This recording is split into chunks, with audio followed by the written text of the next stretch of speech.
ये next IAS का paper है, यूपी पीसीएस 2025 के लिए। ये टेस्ट पेपर नंबर है 10 और फुल लेंथ पेपर है, बाइलिंगुअल है, हिंदी और इंग्लिश दोनों में है। इसमें 75 तक क्वेश्चंस हो गए थे। आगे देखते हैं क्वेश्चन नंबर 76। निम्नलिखित कथनों पर विचार करना है और इसमें सही ऑप्शंस देखने हैं। भारत में थियोसॉफिकल सोसाइटी का मुख्यालय मुंबई, बॉम्बे में स्थित था। तो ये मुंबई में नहीं, जबकि मद्रास के पास में आदियार में स्थित था। पहला ऑप्शन इसमें गलत है। दूसरा ऑप्शन है थियोसॉफिस्टों ने हिंदुत्व, जरथुस्त्र मत तथा बौद्ध मत जैसे प्राचीन धर्मों को पुनर्स्थापित तथा मजबूत करने का प्रयास किया था। इसमें दूसरा ऑप्शन सही है। दूसरा ऑप्शन सी में आ रहा है, सी आंसर इसका सही आंसर है। थियोसॉफिकल सोसाइटी की जो स्थापना की गई थी वो संयुक्त राज्य अमेरिका में मैडम एच.बी. ब्लावत्स्की तथा कर्नल एच.एस. ऑलकॉट द्वारा की गई थी। तो नेक्स्ट है क्वेश्चन नंबर 77।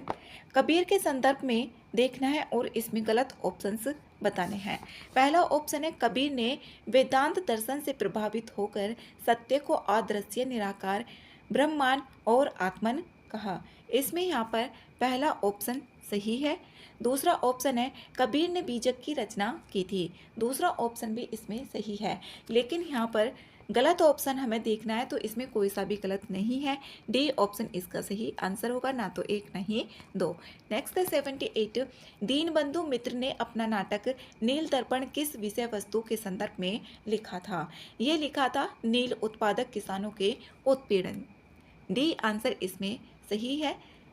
नेक्स्ट है 79। इसमें यहाँ पर काव्य और रचनाकार दिए गए हैं और मिलान करके बताना है कौन सा ऑप्शन इसका सही होगा। इसमें स्लप्पाधिकारम की बात करें तो ये यहाँ पर इलांगो से संबंधित है। फिर यहाँ पर मणि मेखलाई, मणि मेखलाई ये है शीतली सतनार से।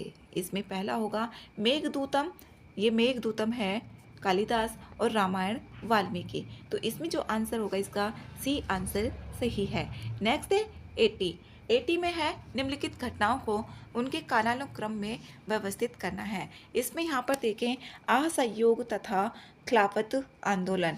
असहयोग और खिलाफत आंदोलन ये 1921 का है, ये 1921 का है। फिर है खेड़ा गुजरात में किसान आंदोलन, ये 1918 का है, 1918।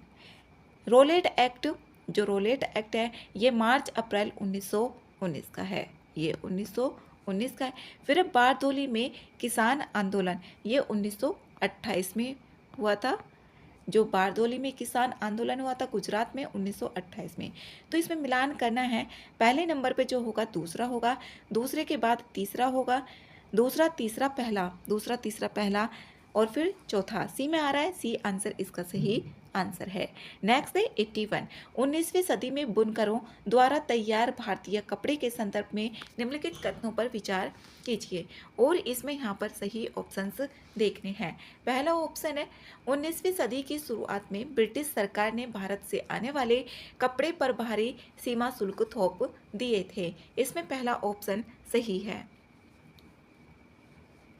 दूसरा ऑप्शन है 19वीं सदी के अंत में दक्षिणी भारत के सोलापुर और पश्चिमी भारत का मदुरा बुनकरी के महत्वपूर्ण केंद्र थे। दोनों ऑप्शन इसमें सही है, तो ये बी ऑप्शन इसका सही आंसर है। नेक्स्ट है 82। निम्नलिखित कथनों में से देखने हैं यहाँ पर कौन से सही ऑप्शन है। मदिगा समुदाय, जो मदिगा समुदाय है ये आंध्र प्रदेश में ही है, ठीक है। महार समुदाय, ये महार समुदाय महाराष्ट्र में ही स्थित है। तीसरा ऑप्शन है दुबला समुदाय, जो दुबला समुदाय है ये असम में ना होकर के ये गुजरात में वास करता है, तो ये असम में स्थित नहीं है बल्कि गुजरात में। एक और दो सी ऑप्शन इसका सही आंसर है। नेक्स्ट है 83। अंग्रेजों ने अपने शासनकाल में भारतीय समाज में विधवाओं और बच्चों के जीवन में सुधार लाने के लिए कुछ कानूनी प्रयास किए। निम्नलिखित में से ऐसे प्रयासों का सही कालक्रम कौन सा है? इसमें यहाँ पर सही कालक्रम देखना है कौन सा इसमें सही है। पहला ही इसका सही है, पहले सती प्रथा पर रोक, फिर है यहाँ पर विधवा विवाह के पक्ष में कानून और फिर बाल विवाह निषेध अधिनियम। इसमें यहाँ पर पहला ऑप्शन ही सही आंसर है। नेक्स्ट है 84 निम्नलिखित कथनों पर विचार करना है और इसमें सही कथन भी देखने हैं। पहला ऑप्शन है भारत में राष्ट्रीय आंदोलन के विकास ने जाति प्रथा को बढ़ावा दिया। ऐसा इसमें नहीं है, यहाँ पर जाति प्रथा को बढ़ावा नहीं दिया था, बल्कि जाति प्रथा को कमजोर बनाने में महत्वपूर्ण भूमिका भी निभाई थी। गांधी जी ने छुआछूत के समाप्त करने के लिए आत्मसम्मान आंदोलन चलाया। इसमें छुआछूत के समाप्त करने के लिए यहाँ पर आत्मसम्मान आंदोलन नहीं चलाया था, जबकि आत्मसम्मान आंदोलन दक्षिण भारत में ब्राह्मणों द्वारा लादी गई जो लादी गई चीज़ें थी उनको गैर ब्राह्मणों द्वारा 1920 के दशक में चलाया गया था। तो इसमें दोनों ऑप्शन गलत हैं, तो इसका सही आंसर होगा डी, ना तो एक ना ही दो। नेक्स्ट है 85 1920 में पंजाब में हुए अकाली आंदोलन। इसमें अकाली आंदोलन का मुख्य उद्देश्य क्या था? गुरुओं के प्रबंध का शुद्धिकरण करना था। जो गुरु थे उनके प्रबंध का शुद्धिकरण था अकाली आंदोलन का उद्देश्य, और ये 1920 में हुआ था। यहाँ पर डी आंसर इसका सही आंसर है। नेक्स्ट है 86 भारत में दल बदल विरोधी कानून के संदर्भ में निम्नलिखित कथनों में से देखना है कौन से कथन इसमें सही है।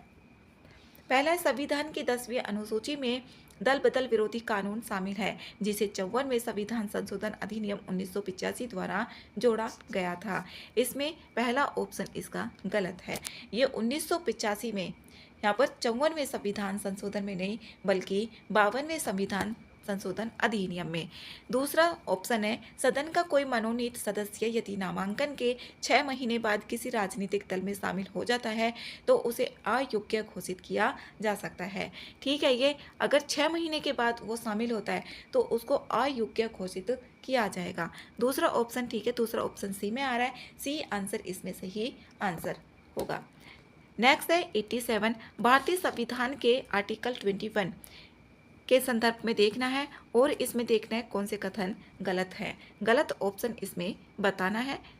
पहला ऑप्शन है यह केवल विधायिका की मनमानी कार्रवाई के विरुद्ध सुरक्षा की गारंटी देता है, कार्यपालिका की नहीं। इसमें ये ऑप्शन ही गलत है। जो आर्टिकल 21 है ये किसी भी व्यक्ति को कानून द्वारा स्थापित प्रक्रिया के अनुसार ही उसके जीवन या व्यक्तिगत स्वतंत्रता से वंचित किया जाएगा। तो इसमें पहला ऑप्शन गलत है।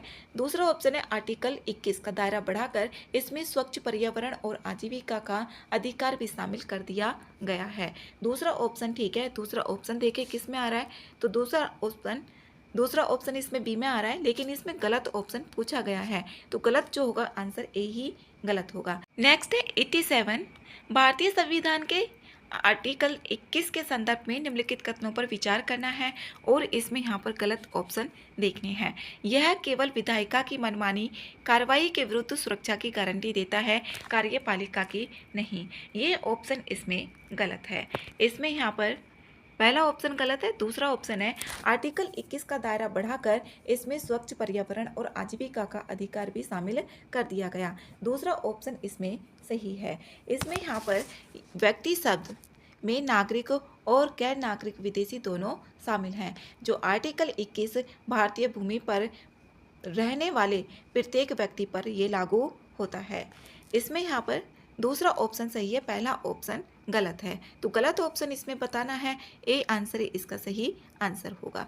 नेक्स्ट है 88 भारत में निम्नलिखित संगठन और इसमें यहाँ पर देखना है संवैधानिक निकाय कौन कौन से हैं। राष्ट्रीय पिछड़ा वर्ग आयोग, इसे 102वें संविधान संशोधन में वैधानिक निकाय, ये शुरुआत में तो वैधानिक निकाय था, लेकिन इसको 2018 में 338 बी के अंतर्गत इसको संवैधानिक निकाय बना दिया गया। तो पहला ऑप्शन इसका सही है, राष्ट्रीय मानवाधिकार आयोग, ये एक वैधानिक निकाय है और इसकी स्थापना मानवाधिकार संरक्षण अधिनियम 1993 के तहत की गई थी। दूसरा ऑप्शन इसमें गलत होगा। तीसरा ऑप्शन है भारतीय विधि आयोग। भारतीय विधि आयोग एक गैर संवैधानिक गैर सांविधिक निकाय है, इसमें ये भी गलत है। भारतीय चुनाव आयोग, ये एक संवैधानिक निकाय है, आर्टिकल 324 के तहत इसको रखा गया है। तो 1 और 4 ऑप्शन, 2 ऑप्शन इसके सही है, तो इसमें जो होगा केवल 2 सही है, बी आंसर सही है। नेक्स्ट है 89, लोकसभा में उपाध्यक्ष की चुनाव प्रक्रिया के संदर्भ में निम्न कथनों पर विचार करना है और इसमें सही ऑप्शन भी देखने हैं। पहला ऑप्शन है M.A. अयंगर स्वतंत्रता के बाद दूसरे निर्वाचित उपाध्यक्ष थे। जो लोकसभा के उपाध्यक्ष भारत शासन अधिनियम 1919 के तहत 1921 में ये अस्तित्व में आया था।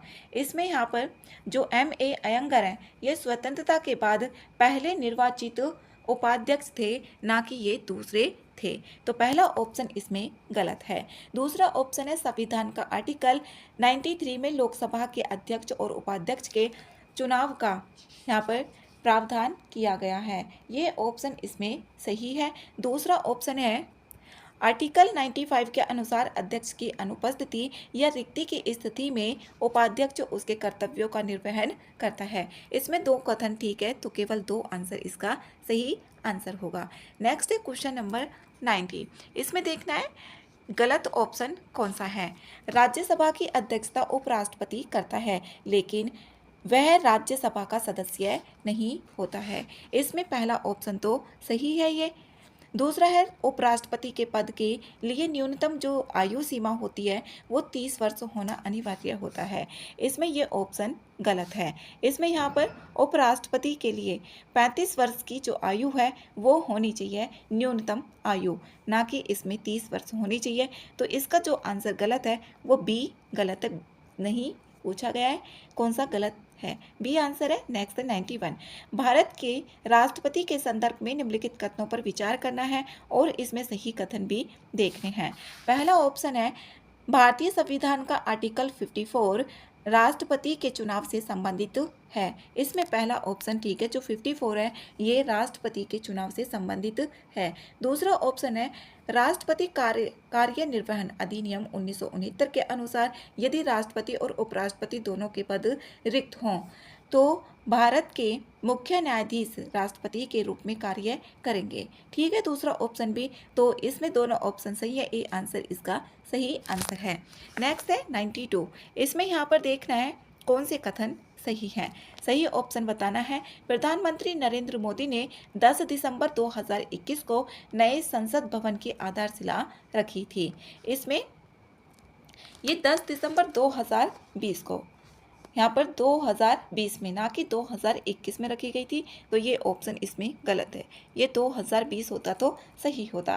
फिर यहाँ पर दूसरा ऑप्शन प्रधानमंत्री नरेंद्र मोदी ने 28 मई 2023 को नवनिर्मित संसद भवन का उद्घाटन किया था। इसमें दूसरा ऑप्शन सही है। तीसरा ऑप्शन है भारत की सेंट्रल विस्ता पुनर्विकास परियोजना के हिस्से के रूप में नई दिल्ली में इस नए संसद भवन का निर्माण किया गया।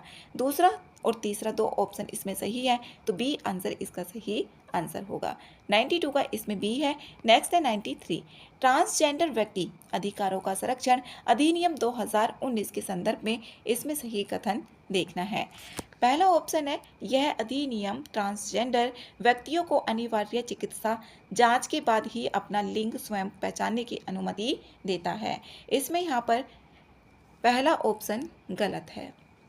इसमें ट्रांसजेंडर व्यक्ति जो अधिनियम 2019 है, ट्रांसजेंडर व्यक्ति वह व्यक्ति होता है जिसकी लिंग पहचान जन्म के समय निर्धारित लिंग के साथ संरेखित नहीं होती है। दूसरा ऑप्शन है यह बीमा कवरेज के साथ लिंग पुष्टि उपचार और HIV निगरानी तक पहुंच सुनिश्चित करता है। इसमें दूसरा ऑप्शन सही है, तो इसका आंसर सी आंसर सही होगा। सी आंसर है इसका। नेक्स्ट है 94 है अशोक मेहता समिति के संदर्भ में इसमें सही ऑप्शंस देखने हैं। इसने अगस्त 1970 में अपनी रिपोर्ट प्रस्तुत की। इसमें पहला ऑप्शन गलत है। अशोक मेहता समिति ये 1977 में आई थी, लेकिन 1970 में अपनी रिपोर्ट कैसे प्रस्तुत की जाएगी, तो इसमें यहाँ पर 1978 में अपनी रिपोर्ट प्रस्तुत की थी। 1977 में इसके जो अशोक मेहता है इनकी अध्यक्षता में पंचायती राज संस्थाओं पर एक समिति गठित की गई थी। तो पहला ऑप्शन गलत है। पंचायती राज की त्रिस्तरीय प्रणाली के बजाय 2 स्तरीय प्रणाली अपनाने की सिफारिश की थी इसमें। ठीक है, दूसरा ऑप्शन सही है, तो दूसरा ऑप्शन सी में आ रहा है, सी आंसर इसका सही आंसर होगा। नेक्स्ट है 95 में है लोक अदालत के संदर्भ में इसमें सही कथन देखने हैं। लोक अदालत के बारे में देखना है। पहला ऑप्शन है, इसे विधिक सेवा प्राधिकरण अधिनियम 1987 के अंतर्गत वैधानिक दर्जा प्रदान किया गया है। पहला ऑप्शन इसमें सही है। दूसरा, इस अदालत द्वारा दिया गया निर्णय अंतिम होता है तथा इसमें शामिल सभी पक्षों पर बाध्यकारी होता है। इसमें दोनों ऑप्शन ठीक है, तो बी आंसर इसमें सही आंसर होगा। नेक्स्ट है क्वेश्चन नंबर 96, राज्यों में साधारण विधेयक पारित करने की शक्ति के संदर्भ में इसमें सही कथन बताने हैं। पहला ऑप्शन है, विधान परिषद अधिकतम 6 महीने तक ही विधेयक को रोक सकती है या निलंबित कर सकती है। इसमें यह पहला ऑप्शन गलत है। जब कोई विधेयक विधानसभा द्वारा पारित कर दिया जाएगा तो विधान परिषद में भेज दिया जाता है और विधान परिषद के समक्ष 4 विकल्प भी दिए जाते हैं। वह विधानसभा द्वारा, और ये विकल्प दिए संविधान ने, विधानसभा द्वारा भेजे गए विधेयक को बिना संशोधन के वो पारित कर सकता है या फिर वो संशोधनों के साथ पारित कर सकता है और पुनर्विचार के लिए विधानसभा को वापस भी भेज सकता है और फिर बिल को पूरी तरह से अस्वीकार भी कर सकता है। यहाँ पर यह है और है, वह कोई कार्रवाई नहीं करेगा और इस पर बिल लंबित रहेगा। इसमें यहाँ पर पहला ऑप्शन गलत है। यहाँ पर 6 महीने तक नहीं है। इसमें दूसरा ऑप्शन है, किसी साधारण विधेयक पर लोकसभा और राज्यसभा के बीच मतभेद को सुलझाने के लिए दोनों की संयुक्त बैठक का प्रावधान है। इसमें दूसरा ऑप्शन सही है, तो सी आंसर इसका सही आंसर होगा। इसमें यहाँ पर पहली बार में इसमें 6 महीने ना हो करके पहली बार में तो 3 महीने होते हैं और दूसरी बार में 1 महीना दिया जाता है, तो इसमें दूसरा ऑप्शन सही है, सी आंसर करेक्ट है। 97 है, भारत में परिसीमन आयोग के संदर्भ में निम्नलिखित कथनों पर विचार करना है और इसमें यहाँ पर देखने हैं कौन से कथन सही हैं। पहला ऑप्शन है, इसमें इसके आदेश विधि सम्मत होते हैं। जो परिसीमन आयोग है इसके आदेश विधि सम्मत होते हैं और किसी भी न्यायालय में उन्हें चुनौती नहीं दी जा सकती है। इसमें यहाँ पर भारत में परिसीमन आयोग एक उच्च अधिकार प्राप्त निकाय होता है और इसे किसी भी न्यायालय में चुनौती नहीं दी जा सकती है, तो पहला ऑप्शन इसमें यहाँ पर सही है। दूसरा ऑप्शन है, भारत में परिसीमन आयोग का गठन 7 बार किया जा चुका है। ये ऑप्शन इसमें गलत है। अभी तक 4 बार इसमें गठित किया जा चुका है। एक तो यहाँ पर 1952, 1963, 1973 यहाँ पर और 2002 में। एक तो 1952 में है 1952 और फिर है 1963 1963 और फिर है यहाँ पर 1963 हो गया और फिर 73 है और फिर यहाँ पर 2002 में। ये 4 बार है, ना कि इसमें यहाँ पर 7 बार इसको गठित किया जा चुका है। पहला ऑप्शन ठीक है। भारतीय संविधान के 84वें संविधान संशोधन अधिनियम वर्ष 2021 से 2026 के बाद होने वाली पहली जनगणना तक निर्वाचन क्षेत्र की सीमाओं को स्थिर कर दिया गया। दूसरा ऑप्शन इसमें ठीक है, तो इसमें यहाँ पर सही कथन देखने हैं। 2 इसमें ठीक है, केवल बी आंसर इसका सही आंसर है। नेक्स्ट है 98, लोकसभा अध्यक्ष के संदर्भ में इसमें सही कथन बताने हैं। वह केवल राष्ट्रपति के अनुरोध पर ही सदन की गुप्त बैठक की अनुमति दे सकते हैं। इसमें यहाँ पर पहला ऑप्शन गलत है। इसमें लोकसभा के अध्यक्ष को अपनी शक्तियाँ और कर्तव्य 3 स्रोतों से प्राप्त होती हैं, जैसे भारत का संविधान, जो भी लोकसभा की प्रक्रिया होगी और कार्य संचालन और यहाँ पर संसदीय परंपराएं, 3 प्रकार से। तो इसमें यहाँ पर पहला ऑप्शन गलत है।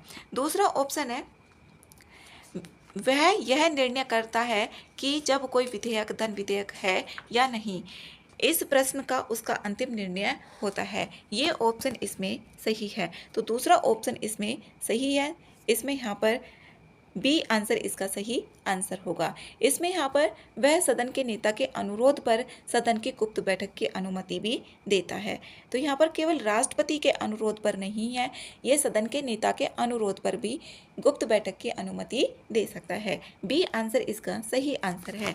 99 है, यहाँ पर किस संस्थान ने प्रकाश सूक्ष्मदर्शी का उपयोग करके मस्तिष्क कोशिका कनेक्शन का मानचित्रण करने के लिए LICONN तकनीक विकसित की है। ये की गई है यहाँ पर institute of science and technology Austria ISTA के द्वारा। ये टेक्नोलॉजी ऑस्ट्रिया के द्वारा की गई है, तो ए आंसर इसमें सही आंसर होगा।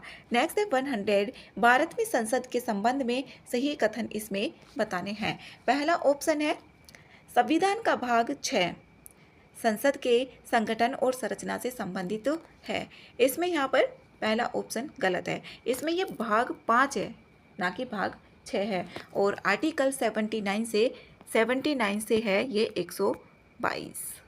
इसमें दूसरा ऑप्शन है भारत का राष्ट्रपति संसद के दोनों सदनों का सदस्य होता है। जो भारत का राष्ट्रपति होता है, भारत का राष्ट्रपति किसी भी सदन का सदस्य नहीं होता है। संसद की बैठकों में ये भाग लेने के लिए संसद में नहीं बैठता है। ये संसद का एक अभिन्न अंग है। दूसरा ऑप्शन भी गलत है, पहला भी गलत है।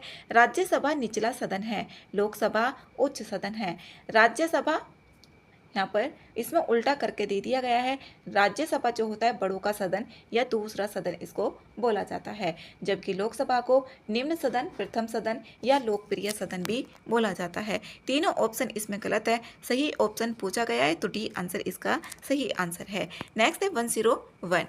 इसमें यहाँ पर निम्नलिखित प्राधिकरणों पर विचार करना है और इसमें कितने को राज्य विधानमंडल के विशेषाधिकार प्राप्त है। इसमें कितने को राज्य विधानमंडल के विशेषाधिकार प्राप्त है ये बताना है। राज्य के महाधिवक्ता इनको प्राप्त है, राज्य के मंत्री इनको भी प्राप्त है, लेकिन राज्यपाल को विशेषाधिकार प्राप्त नहीं है।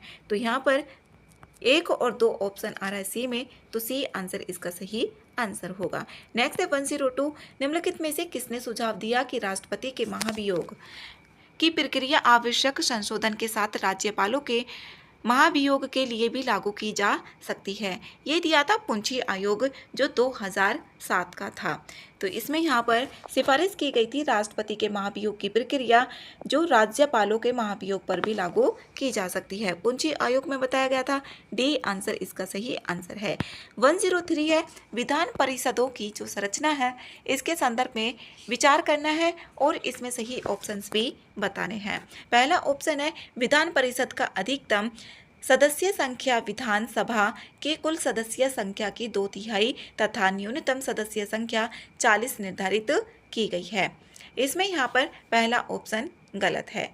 इसमें यहाँ पर जो न्यूनतम संख्या है वो 40 है, लेकिन यहाँ पर जो 2/3 ना होकर के 1/3 विधानसभा की कुल संख्या की 1/3, ये 2/3 ना होकर के 1/3 है। पहला ऑप्शन इसमें गलत है।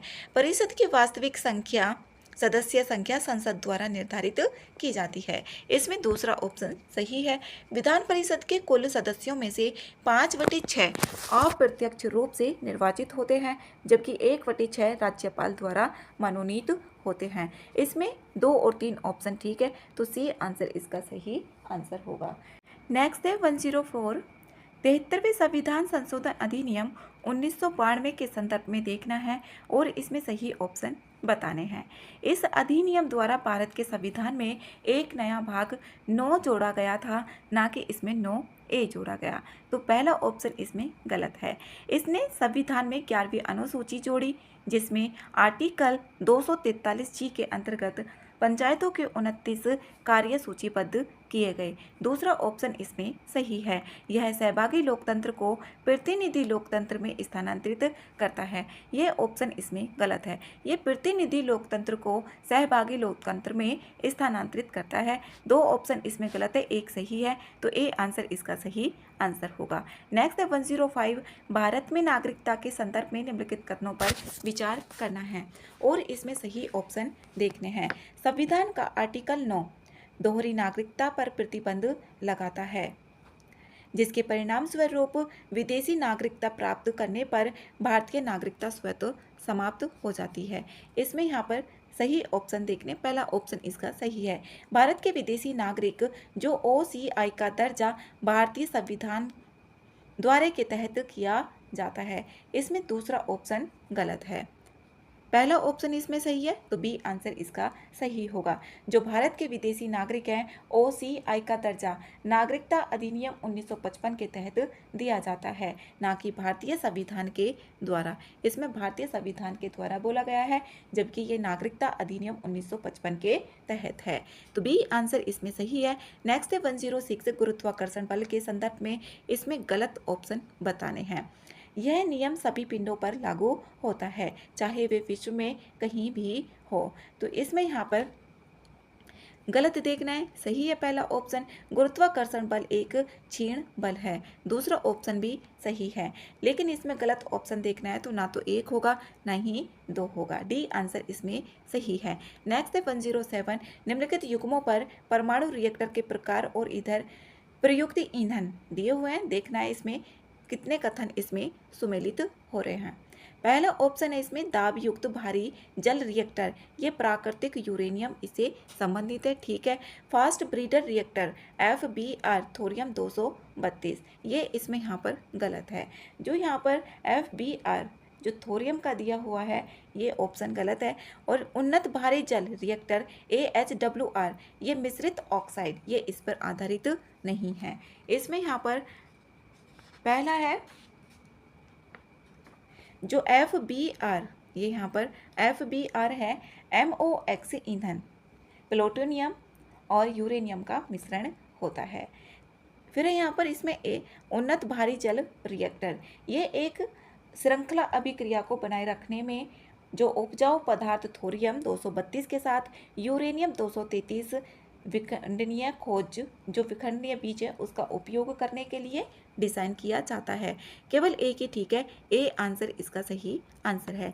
नेक्स्ट है 108 यदि प्रतिरोध दुगना कर दिया जाए तो धारा हो जाएगी। प्रतिरोध को इसमें दुगना कर दिया जाता है। इसमें यहाँ पर देखें प्रतिरोध, इसमें यहाँ पर प्रतिरोध है R, तो इसका कर दिया हमने प्रतिरोध R 2R कर दिया डबल। तो धारा एक होता है V बराबर 2 यहाँ पर IR के, ये ओम का नियम होता है। V इक्वल टू जो होगा वो IR के होगा।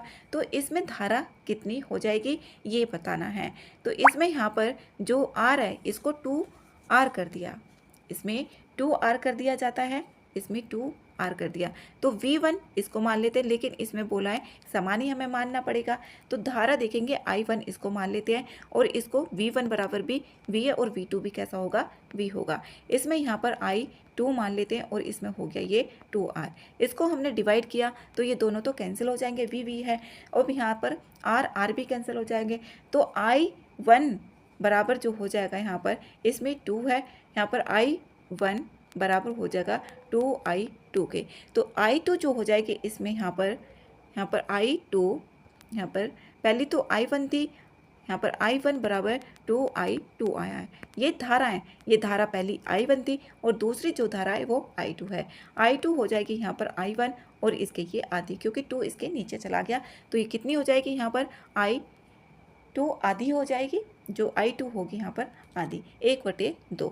इससे और भी कैसे भी करके क्वेश्चन पूछा जा सकता है, जो ओम का नियम है। V बराबर कितना होता है, ये IR के होता है। नेक्स्ट है इसमें 109 गोलाकार दर्पण के संदर्भ में निम्नलिखित कथनों पर विचार करके इसमें देखना है कौन सा कथन गलत है। इसमें गलत ऑप्शन है सी ऑप्शन, उत्तल दर्पण द्वारा बना प्रतिबिंब सदैव वास्तविक एवं उल्टा होता है, ये ऑप्शन ही इसका गलत है, तो सी आंसर इसका सही आंसर होगा। गोलाकार दर्पण जिसका परावर्तक पृष्ठ बाहर की ओर कैसा होगा, यहाँ पर मुड़ा हुआ होगा, जैसे कि इस तरीके से होता है, बीच में से यहाँ पर मोटा होगा और किनारों पे से पतला होता है, इसी को ही उत्तल बोला जाता है। जबकि जो अवतल होगा ये इस तरीके के होता है, यहाँ पर मोटा होगा जबकि यहाँ पर बीच में पतला होता है, तो सी आंसर इसका सही आंसर है। नेक्स्ट है 110 निम्नलिखित में से कौन सा तत्व पानी की कठोरता के लिए जिम्मेदार होता है। इसमें कैल्शियम और मैग्नीशियम होता है, बी आंसर सही है। नेक्स्ट है 111 निम्नलिखित में से कौन सा ब्रह्मोस मिसाइल की विशेषताओं के संदर्भ में इसमें गलत है। गलत ऑप्शन इसमें देखना है। मिसाइल स्टील्थ और ईंधन क्षमता बनाए रखने के लिए सब सोनिक पथ का अनुसरण करना है। ये करती है, तो बी आंसर इसमें सही आंसर होगा। इसमें जो ब्रह्मोस मिसाइल है इसकी मारक क्षमता 290 किलोमीटर है और विश्व की 2 चरणों वाली सुपरसोनिक क्रूज मिसाइल है ये, और इसकी जो अधिकतम गति है ये मैक 2.8 जो ध्वनि की गति से लगभग 3 गुना है, और इसका नाम भारत की ब्रह्मपुत्र नदी और रूस की मॉस्कोवा नदी के नाम पर रखा गया है। बी आंसर है। 112 है, एथेनोइक एसिड के संदर्भ में सही कथन इसमें देखना है। इसे सामान्यतः एसिटिक एसिड कहा जाता है। इसमें ठीक है, पहला ऑप्शन जो एथेनोइक एसिड होता है इसे एसिटिक एसिड कहा जाता है और इसका फॉर्मूला होता है CH3COOH। दूसरा ऑप्शन है पानी में प्रोपेनोइक एसिड के 5 से 8 घोल को सिरका कहा जाता है और इसका अचार होता है परिरक्षक के रूप में व्यापक रूप से उपयोग किया जाता है। इसमें दूसरा ऑप्शन गलत है। जो पानी में एसिटिक अम्ल के 5 से 8% घोल को सिरका कहा जाएगा, ना कि प्रोपेनोइक एसिड को कहा जाएगा। तो इसमें यहाँ पर दूसरा ऑप्शन गलत है, पहला ऑप्शन ठीक है। ए आंसर इसका सही आंसर है। 113 है, निम्नलिखित में से कौन सी व्यवस्था घरेलू सर्किट के लिए उपयोग की जाती है? इसमें की जाती है समानांतर। जो घरेलू सर्किट जुड़े होते हैं, इलेक्ट्रिसिटी फ्लो होती है वो समांतर में जुड़ी हुई होती है, ना कि श्रृंखला में जुड़ी होगी। श्रृंखला का जो क्रम होता है ये इस तरीके से होगा, ऐसे जुड़ गया और फिर यहाँ पर इस तरीके से ये श्रृंखला होती है। यहाँ पर ये R1 हो गया, ये R2 हो गया। इसका अगर आ जाता है कि कुल प्रतिरोध निकालने के लिए बोला जाए और जबकि 3 प्रतिरोध श्रृंखला में जुड़े हुए हैं, तो उसका फॉर्मूला जो होगा R बराबर R1 प्लस के यहाँ पर R2 और प्लस के यहाँ पर R3, इस तरीके से ये हो जाता है। फिर इसमें यहाँ पर एक होता है समांतर क्रम में। समांतर क्रम का इसका जो फॉर्मूला होगा 1/R इक्वल्स टू होगा 1/R1 प्लस के 1/ यहाँ पर R2 प्लस के जितने भी सर्किट जुड़े हुए होंगे प्रतिरोध के, तो इसमें यहाँ पर समांतर में जुड़ा हुआ था जो घरेलू सर्किट होता है। बी आंसर सही है। नेक्स्ट है 114, इंडोर वायु प्रदूषक के संदर्भ में इसमें गलत ऑप्शन देखने हैं। इंडोर वायु प्रदूषक के संदर्भ में इसमें रेडोन एक रेडियोधर्मी गैस जो जमीन से इमारतों में रिश्ती है, पहला ऑप्शन इसमें सही है। दूसरा ऑप्शन है फफूंद एक सूक्ष्म जीव है और कवक का प्रकार है जो नम स्थानों और आर्द्र वातावरण में पनपता है, ये ऑप्शन भी इसमें सही है। इसमें यहाँ पर गलत ऑप्शन देखना है तो इसमें कोई सा भी ऑप्शन गलत नहीं है, डी आंसर इसका सही आंसर होगा। नेक्स्ट है इसमें 115, अमोनिया के संदर्भ में देखना है और इसमें सही कथन बताने हैं। अमोनिया का उत्पादन हेबर-बॉस प्रक्रिया द्वारा किया जाता है जिसमें नाइट्रोजन और हाइड्रोजन का प्रयोग कम तापमान और दबाव पर किया जाता है। इसमें यहाँ पर पहला ऑप्शन गलत है। इसमें जो अमोनिया होती है NH3 एक रंगहीन गैस है जिसमें तीखी गंध होती है। यह प्राकृतिक रूप से पर्यावरण और मानव शरीर में पाई जाती है। इसमें यहाँ पर जो हेबर-बॉस प्रक्रिया है ये N2 यहाँ पर N2 प्लस के 3H2, तो इसमें यहाँ पर जो अमोनिया बनेगी 2NH3 बन जाती है अमोनिया। तो इसमें यहाँ पर ये ठीक है, पहला ऑप्शन तो गलत है। दूसरा ऑप्शन है लिथियम आयन बैटरी और संपीड़ित हाइड्रोजन की तुलना में उच्च ऊर्जा घनत्व के कारण अमोनिया को कार्बन मुक्त ऊर्जा वाहक के रूप में खोजा जा रहा है। इसमें दूसरा ऑप्शन सही है। दूसरा ऑप्शन ए में आ रहा है तो ए आंसर इसका सही आंसर होगा। नेक्स्ट है इसका 116, निम्नलिखित में से कौन सा जीव प्राणी पुष्पीय पादप के परागण में सहायता नहीं करता है? इसमें ऐसा कौन सा पुष्पीय जीव होता है? इसमें गोरैया होता है, डी आंसर इसका सही आंसर है। नेक्स्ट है 117, फ्लोराइड के संदर्भ में देखना है और इसमें सही ऑप्शन भी बताने हैं। भारतीय मानक ब्यूरो के अनुसार पानी में फ्लोराइड का सुरक्षित स्तर 1 से 1.8 मिलीग्राम प्रति लीटर है। पहला ऑप्शन इसमें गलत है। जो भारतीय मानक ब्यूरो है इसके अनुसार पानी में जो फ्लोराइड की मात्रा होगी इसमें यहाँ पर ये होती है 0.3 ग्राम प्रति ग्राम मात्रा में पाया जाता है, तो पहला ऑप्शन इसमें गलत है। फास्फेट उर्वरकों के उत्पादन के साथ साथ ईंटों, टाइलों और सिरेमिक के निर्माण में भी इसका उत्सर्जन होता है। इसमें दूसरा ऑप्शन सही है। दूसरा ऑप्शन इसमें आ रहा है सी में, तो सी आंसर इसका सही आंसर होगा। नेक्स्ट है 118। निम्नलिखित में से कौन सा कथन देखना है, विचार करके बताना है और इसमें यहाँ पर सही कथन। पहला ऑप्शन है सूरजमुखी का तेल मुख्य रूप से विटामिन ई से भरपूर होता है। इसमें विटामिन की मात्रा अच्छी पाई जाती है जो सूरजमुखी का तेल होता है। ठीक है। अलेक्जेंडर फ्लेमिंग ने 1928 में पेनिसिलिन की खोज की थी। दूसरा ऑप्शन भी इसमें सही है। तीसरा ऑप्शन है कैसिमिर फंक ने मूल रूप से 1920 में विटामिन शब्द गढ़ा था। ये ऑप्शन इसमें गलत है। यहाँ पर ये 1912 में कासिमिर फंक, जो कासिमिर फंक है, विटामिन का नाम मतलब इसका इस्तेमाल किया था कब, 1912 में, ना कि 1920 में। तो सी आंसर इसका सही है 1 और 2। नेक्स्ट है 119। इसमें कथन और कारण दिए हुए हैं। कथन है जलीय जीव, जो जलीय जीवों में श्वसन की दर स्थलीय जीवों की तुलना में बहुत तेज होती है। इसमें यहाँ पर पहला कथन सही है। जो जलीय जीव होते हैं उनमें श्वसन की दर स्थलीय जीवों की तुलना में बहुत तेज होती है। दूसरा ऑप्शन है हवा में ऑक्सीजन की मात्रा की तुलना में पानी में घुली ऑक्सीजन की मात्रा काफ़ी कम है। ठीक है, कथन भी और कारण भी। तो इसमें इसकी व्याख्या भी हो रही है। इसका जो आंसर होगा बी ऑप्शन सही है। नेक्स्ट है 120। निम्नलिखित में से कौन सा या कौन से पौधों में उत्सर्जन के उदाहरण होते हैं। उत्सर्जन के इसमें उदाहरण बताने हैं। जैसे यहाँ पर रेजिन और गोंद है, गिरते पत्ते भी हैं। ठीक है। प्रकाश संश्लेषण के दौरान उत्पन्न ऑक्सीजन, इसमें सही ऑप्शन देखना है, डी आंसर इसका सही आंसर है। नेक्स्ट है 121। पारिस्थितिकी तंत्र में उपभोक्ताओं की श्रेणियों के संदर्भ में निम्नलिखित में से किस प्रकार के जीवों को अपघटक, इसमें किस प्रकार के जीव हैं जिनको अपघटक कहा जाता है। तो इसमें यहाँ पर वायरस, इसको अपघटक नहीं कहा जाता है, जबकि जीवाणु और कुकुरमुत्ता को कहा जाता है। इसमें 2 और 3 ऑप्शन सही है। 2 और 3 ऑप्शन आ रहा है सी में, तो सी आंसर इसका सही आंसर होगा। इसमें यहाँ पर जो वायरस होते हैं, यहाँ पर सूक्ष्म जीव अपघटक वे होंगे जो जटिल कार्बनिक पदार्थों को सरल अकार्बनिक पदार्थों में तोड़ देते हैं और मिट्टी में चले जाते हैं, पौधों द्वारा पुनः उपयोग कर लिए जाते हैं। तो इसमें 2 और 3 सी आंसर इसका सही है। नेक्स्ट है 122। छोटी आंत के संदर्भ में निम्नलिखित में से कौन सा कथन इसमें गलत है, गलत बताना है इसमें। तो सी ऑप्शन इसका गलत है। पित्त रस अग्नाशय द्वारा स्रावित होता है, सी आंसर है इसका। नेक्स्ट है 123। निम्नलिखित पर विचार करना है और इसमें सही ऑप्शन भी बताने हैं। पहला ऑप्शन है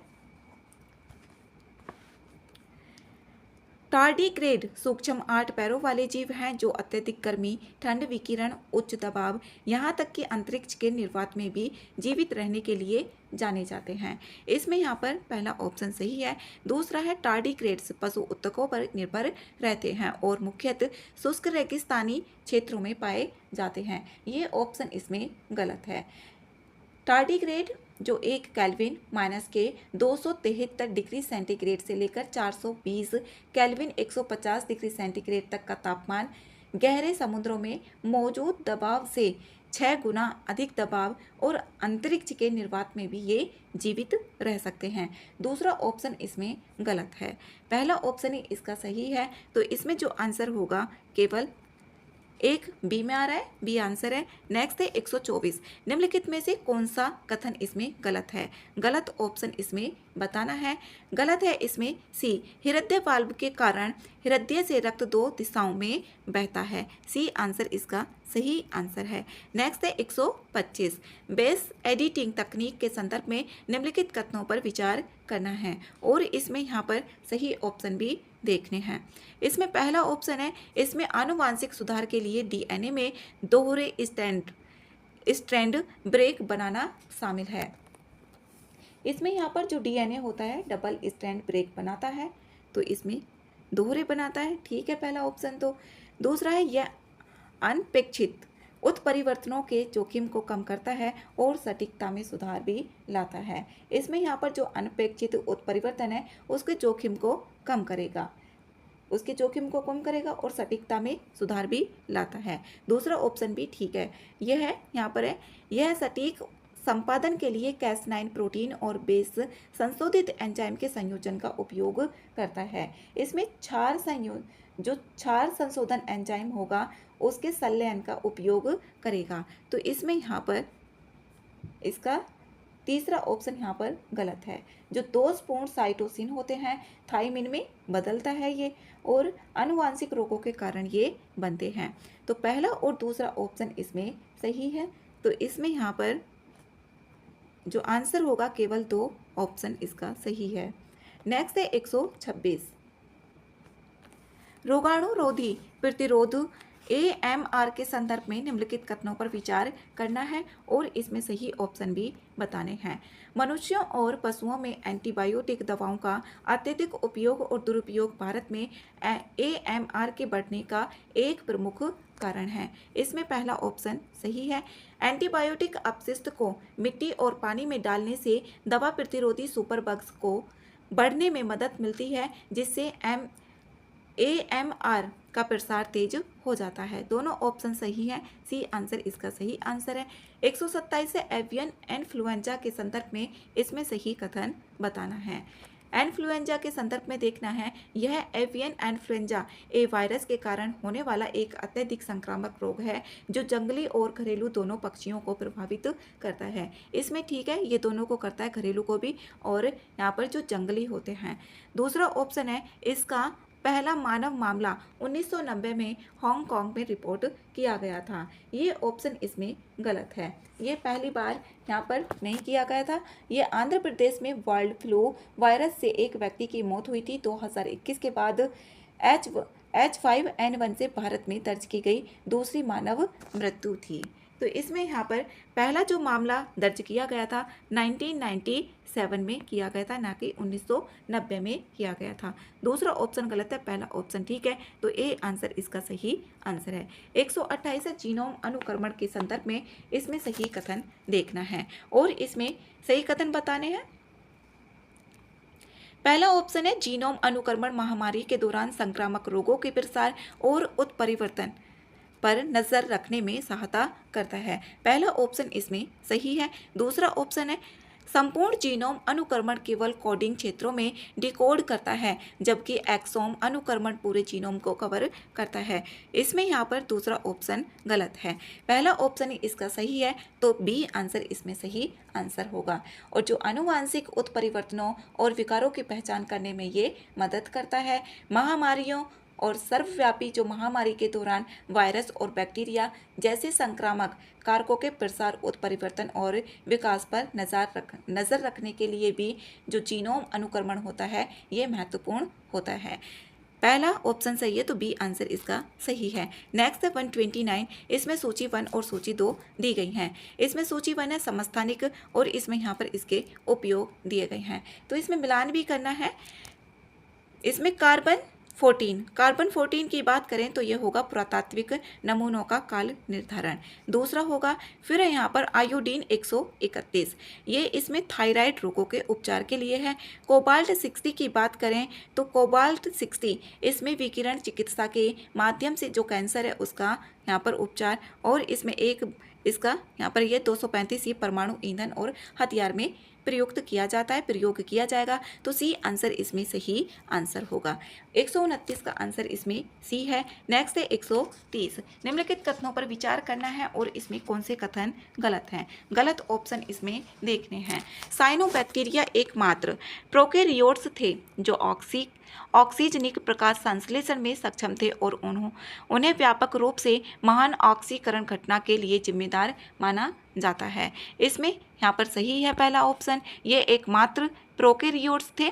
दूसरा ऑप्शन है आर्किया एक कोशिकीय सूक्ष्म जीव है जो आनुवांशिक रूप से बैक्टीरिया से भिन्न होते हैं तथा उनके कुछ विशेषताओं जैसे यूकेरियोट्स से अधिक निकटता से संबंधित होती है। दूसरा ऑप्शन भी इसमें सही है, लेकिन इसमें गलत ऑप्शन पूछे गए हैं, तो ना तो एक ना ही दो, डी आंसर इसका सही आंसर है।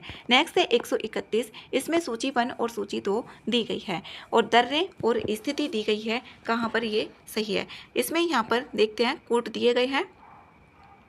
इसमें यहाँ पर पीर पंजाल की बात करें तो ये श्रीनगर में जम्मू और कश्मीर केंद्र शासित प्रदेश इससे पहले का दूसरा होगा। फिर नाथुला दर्रा, जो नाथुला दर्रा है ये भारत चीन सीमा पर स्थित है, यहाँ पर इसका होगा भारत चीन। एमिसला दर्रा ये लद्दाख क्षेत्र और चीन के तिब्बत में स्थित है। देवसा दर्रा है हिमाचल प्रदेश के कुल्लू और स्पीति जिलों के बीच। इसमें पहला सी का पहला, ए का दूसरा, इसमें आ रहा है सी ऑप्शन। सी आंसर इसका सही आंसर है। नेक्स्ट है 132, निम्नलिखित युग्मों पर विचार करना है और इसमें सही कथन देखने हैं। हैब्बे जलप्रपात की बात करें तो ये भद्रा नदी पर स्थित है। धुआंधार जलप्रपात ये नर्मदा नदी पर स्थित है। दूधसागर जलप्रपात ये स्वर्णरेखा नदी पर स्थित नहीं है, जबकि ये गोवा में मांडवी नदी पर स्थित है। हुंड्रू जलप्रपात ये स्वर्णरेखा नदी पर स्थित है, ना कि मांडवी नदी पर स्थित है। एक और दो इसका सही है, डी आंसर इसमें सही आंसर है। 133 है, निम्नलिखित में से कौन सा देश हिंद महासागर रिम एसोसिएशन IORA का सदस्य नहीं है? इसमें जर्मनी नहीं है, बाकी तीन इसमें है। ए आंसर इसका सही आंसर है। नेक्स्ट 134, सागरीय अधस्थल सिद्धांत जो सी फ्लोर स्प्रेडिंग है, इसकी व्याख्या करते हुए हैस ने किस अवधारणा पर विचार नहीं किया था? इसमें विभिन्न महाद्वीपों में जीवाश्मों के वितरण पर नहीं किया था, तो बी आंसर इसमें सही आंसर होगा। नेक्स्ट है 135, थार रेगिस्तान के संदर्भ में देखना है और इसमें सही कथन भी बताने हैं। थार रेगिस्तान, इसमें पहला ऑप्शन है इसकी सीमा पश्चिम में सिंधु नदी के मैदान, उत्तर और उत्तर पूर्व में पंजाब के मैदान, दक्षिण पूर्व में अरावली पर्वतमाला और दक्षिण में कच्छ के रण से लगती है। इसमें यहाँ पर पहला ऑप्शन सही है। दूसरा ऑप्शन है यह विश्व के सबसे बड़े बिटुमिनस कोयले के भंडारों में से एक है। इसमें दूसरा ऑप्शन गलत है। पहला ऑप्शन सही है, ए आंसर इसमें सही आंसर है। रेगिस्तान में विश्व के सबसे बड़े लिग्नाइट कोयला भंडारों में से है, ना कि इसमें बिटुमिनस कोयला है। पहला ऑप्शन ही सही है। 136 है, चिनाब नदी, जो चिनाब नदी है ये किस पर्वतीय दर्रे के निकट है? ये है यहाँ पर बारालाचाला दर्रे के निकट, तो बी आंसर इसका सही आंसर है। बारालाचाला दर्रा इसके निकट है। 137 है, निम्नलिखित कथनों पर विचार करना है और इसमें सही कथन भी देखने हैं। पहला है इसमें विंध्य पर्वत श्रृंखला दक्षिणी पठार को उत्तरी भारत के भौगोलिक रूप से विभाजित करती है। इसमें जो विंध्य पर्वत श्रृंखला है भारत के दक्षिणी पठार को उत्तरी भारत के भौगोलिक रूप में विभाजित करती है। जो दक्षिणी पठार को उत्तरी भाग के भौगोलिक रूप से विभाजित करती है। पहला ऑप्शन इसका सही है। दूसरा ऑप्शन है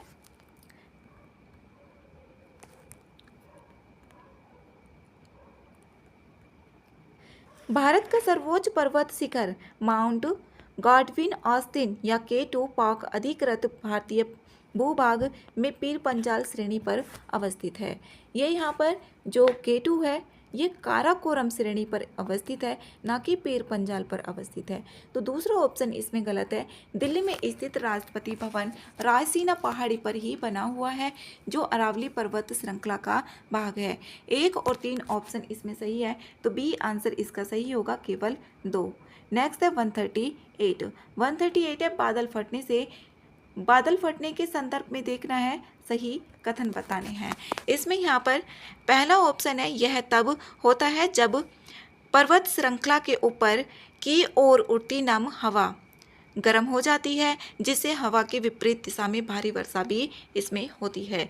बादल फटना एक अचानक तीव्र तूफान होता है। ये लगभग 10 किलोमीटर में 1 घंटे से भी कम समय में 10 सेंटीमीटर से अधिक बारिश होती है।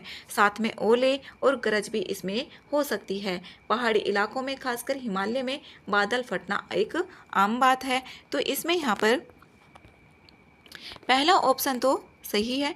दूसरा ऑप्शन है बादल फटना एक सीमित क्षेत्र में होने वाली घटना है, जिससे सटीक भविष्यवाणी करना मुश्किल होता है। इसमें दोनों कथन सही हैं, तो सी आंसर इसका सही आंसर है।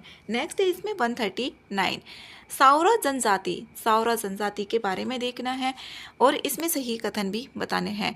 ये तमिलनाडु की नहीं है, जबकि ये उड़ीसा की सबसे प्राचीन जनजातियों में से एक है। तो पहला ऑप्शन इसमें गलत है।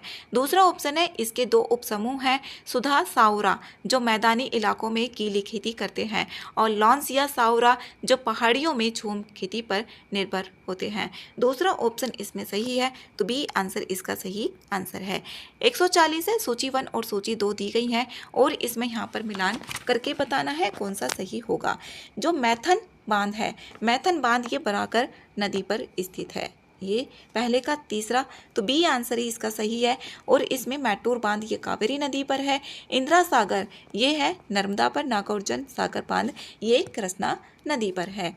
बी आंसर इसका सही है। नेक्स्ट है 141, इसमें सूची 1 यहाँ पर इसमें निम्नलिखित कथनों पर विचार करना है और इसमें सही कथन कौन से नहीं है वो बताना है। पहला ऑप्शन है, हकाकाबो राजी ये म्यांमार का सबसे ऊंचा पर्वत है, ना कि भूटान का है। तो पहला ऑप्शन इसमें गलत है।